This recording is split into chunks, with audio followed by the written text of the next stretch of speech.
True, Mima, wag mawalan agad ng pag-asa, subukan lahat para makabenta.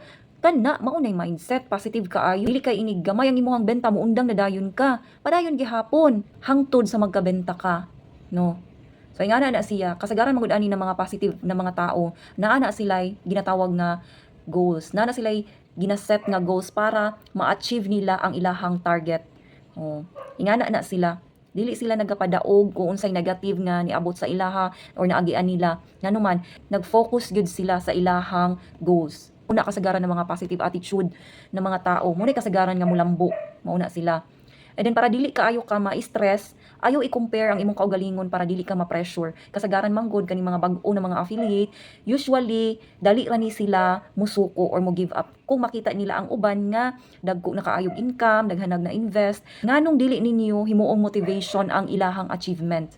No, para nga mas madasig ka or para nga mas hawron pa nimo ba unya gamitan nimo og mga bisan unsang technique para nga mas makabenta pa gyud ka. So kung dili ka effective sa AI nga content, nya dili pud ka effective sa faceless nga content or sa kani direct selling nga content, i-try nimo nga kanta-kanta or sayaw-sayawan ang imuhang mga item. Kay kasagaran ba no nga kaning mga nagabuhat ani no daghan pud na sila og benta, depende ra pud gyud mo gawas pag ang imuhang talent o di ba? Double na imuhang purpose, nakabenta ka na, naka-entertain pa ka sa imuhang mga viewers. So i-try lang gud and then ayo kalimot nga mag-post ka adlaw-adlaw kay isa ni siya sa reason nganong mudako ang imuhang mga views, imuhang sales kay tungod kung adlaw-adlaw ka mag-post makita man gud ni siya sa system nga active sad ang imuhang account. So pag man ana i-review ang imuhang mga nabuhat anang adlaw o be consistent nga imuha siyang buhaton adlaw-adlaw. Ayaw pa daog anong mga negative nga mga nahitabo sa imuhang account or sa uban.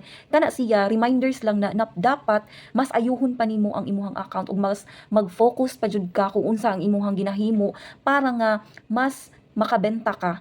So kani tips lang po jud ni nako ha para nga mas ma-achieve nimo kung unsa man imuhang goals. Ang atuang goals diri is maka-sales jud ta mao ginato ang target. So kana pa lang dapat na-set na ang atuang mind kung unsa tong himuon nga mga niche nga atuang buhatan og content para mas dali pud makakita og viewers ang algorithm na mao gyud ni siya ang atuang nga ginahimo. So by the way mga mi, ako sa ding i-flex ang akong Vansky nga lip tint akong gigamit karon kay si Pocahontas. Ingani siya dark. Dark kay na siya mi. So mao lang to mga mi.